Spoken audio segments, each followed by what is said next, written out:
मेरे प्यारे साथियों, वाहिगुरु जी का खालसा, वाहिगुरु जी की फतेह।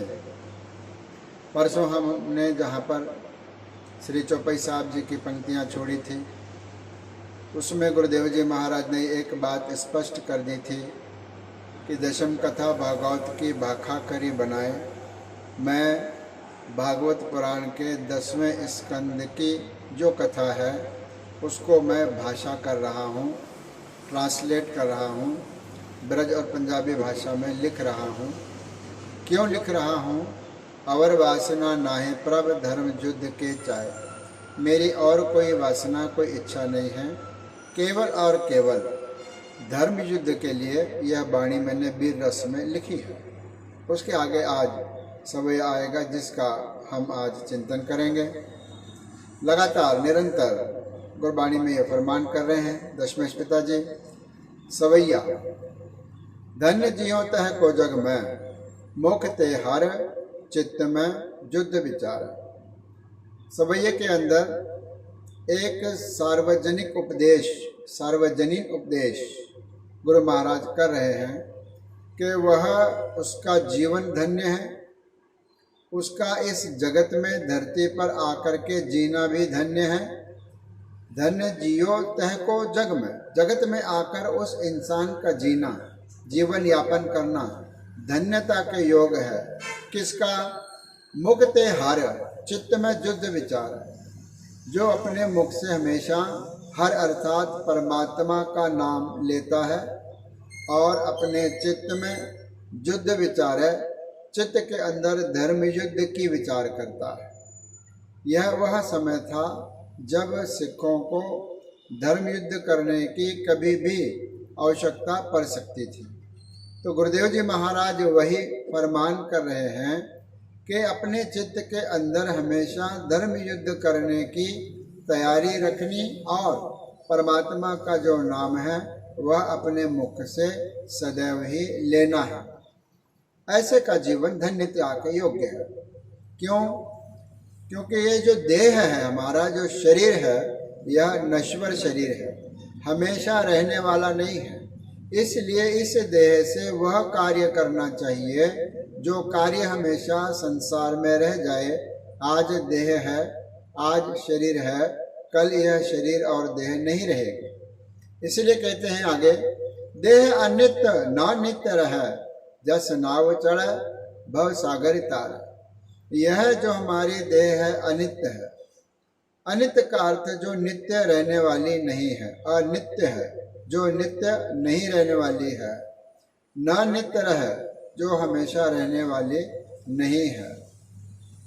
फिर कहते हैं जस नाव चढ़े भव सागर तारे।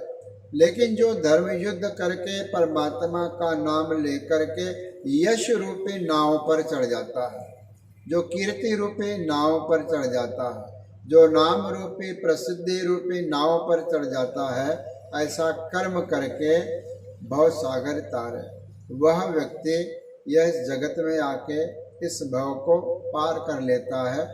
भव को, संसार रूपी समुद्र को पार कर लेता है और उसको मोक्ष की प्राप्ति होती है।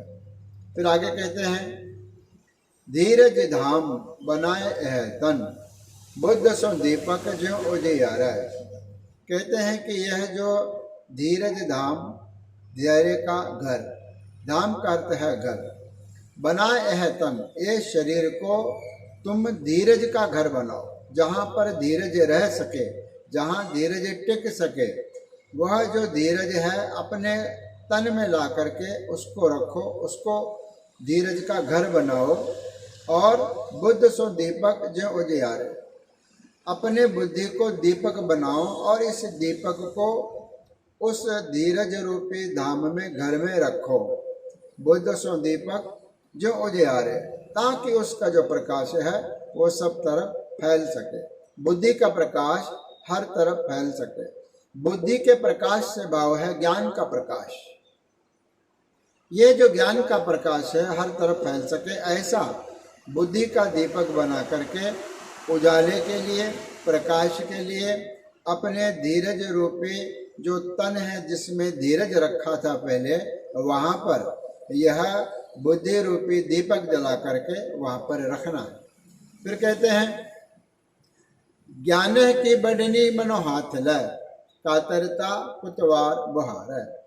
ज्ञाने की बढ़नी, बढ़नी का अर्थ है झाड़ू, मनो हाथ ल मन रूपी हाथ में लेके ज्ञान की, क्योंकि अभी बुद्धि को प्रकाशित किया तो ज्ञान का प्रकाश हुआ, और अब ज्ञान की जो बात आई है तो कहते हैं कि उसका झाड़ू बनाकर क्या करा। फिर ज्ञान है कि बढ़नी मनो हाथ ल, ज्ञान रूपी जो बढ़नी है, जो झाड़ू हाथ में लेकर के उससे करना क्या है, मन रूपी हाथ में रखना है। और कातरता कुतवार बुहार है। कातरता का अर्थ है डरना, भय, कायरता। जो मन के अंदर, शरीर के अंदर कायरता रूपी, डर रूपी जो कचरा भरा हुआ है, कूड़ा करकट इकट्ठा हो गया है, कुतवार बुहार है। कुतवार का अर्थ है कूड़ा करकट।